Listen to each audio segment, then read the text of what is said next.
Once upon a midnight dreary, while I pondered, weak and weary, over many a quaint and curious volume of forgotten lore, while I nodded, nearly napping, suddenly there came a tapping, as of someone gently rapping, tapping at my chamber door. "'Tis some visitor," I muttered, "tapping at my chamber door, only this, and nothing more." Ah, distinctly I remember it was in a bleak December, and each separate dying ember wrought its ghost upon the floor. Eagerly I wished the morrow, vainly I had sought to borrow from my books surcease of sorrow, sorrow for the lost Lenore, for the rare and radiant maiden whom the angels name Lenore, nameless here for evermore.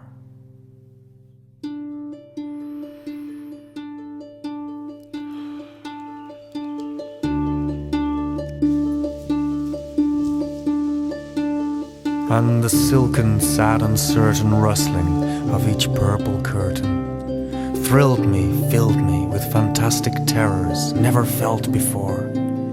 Presently, to still the beating of my heart, I stood repeating, "'Tis some visitor entreating entrance at my chamber door. Some late visitor entreating entrance at my chamber door.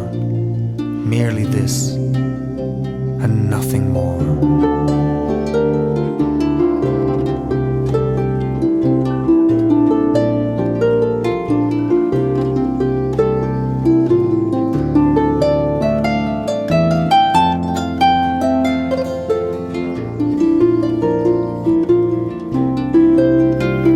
Out into the darkness peering long, I stood there wandering, fearing, doubting, dreaming dreams no mortal ever dared to dream before.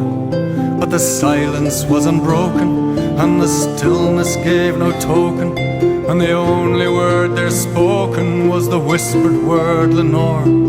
This I whispered, and an echo murmured back the word Lenore. Merely this, and nothing more. Back into the chamber turning, all my soul within me burning. Soon again I heard a tapping, somewhat louder than before. "Surely," said I, "surely that is someone at my window lattice. Let me see then what thereat is, and this mystery explore. Let my heart be still a moment, and this mystery explore. 'Tis the wind, and nothing more." Open wide I flung the shutter, when with many a flirt and flutter in there stepped a stately raven of the saintly days of yore.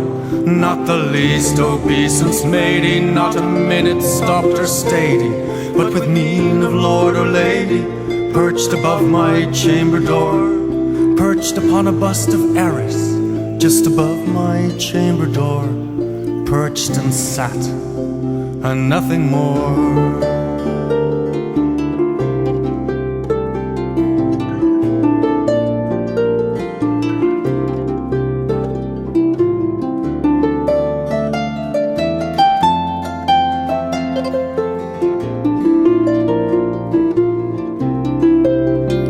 Soon that ebony bird beguiling my sad fancy into smiling, by the grave and stern decorum of the countenance it wore.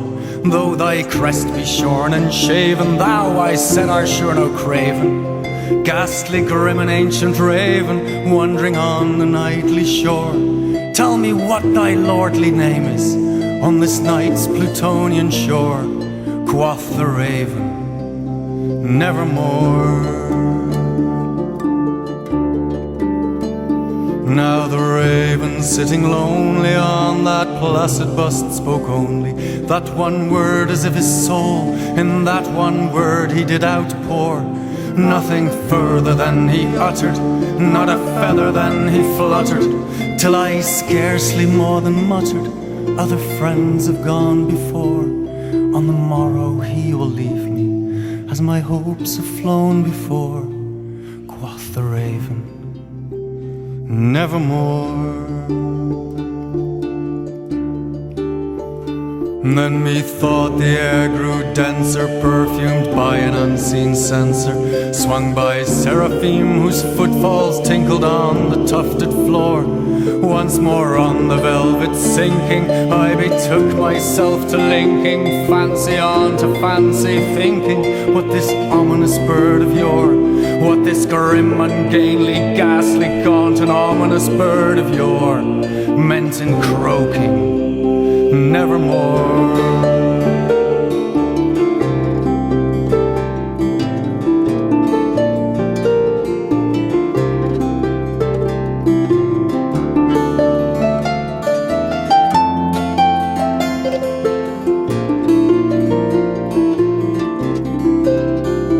Prophets said I a thing of evil, prophets still if bird or devil, whether tempter sent or whether tempests tossed thee here ashore, desolate yet all undaunted on this desert island, chanted on this home by horror haunted. Tell me truly, I implore, is there balm in Gilead? Tell me, I implore, quoth the raven, nevermore. Prophets said I a thing of evil, prophets still if bird or devil, by that heaven stretched above us, by that God we both adore. Tell this soul with sorrow laden, if within the distant Aidenn it shall clasp a sainted maiden, whom the angels name Lenore. Clasp her air and radiant maiden, whom the angels name Lenore. Quoth the raven, nevermore. That word our sign in parting, bird or fiend, I shrieked upstarting. Get thee back into the tempest and the night's Plutonian shore. Leave no black plume as a token of that lie thy soul has spoken. Leave my loneliness unbroken, quit the bust above my door.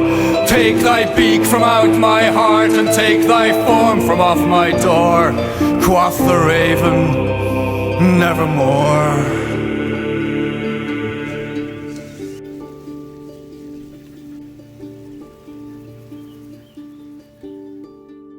Now the raven, never flitting, still is sitting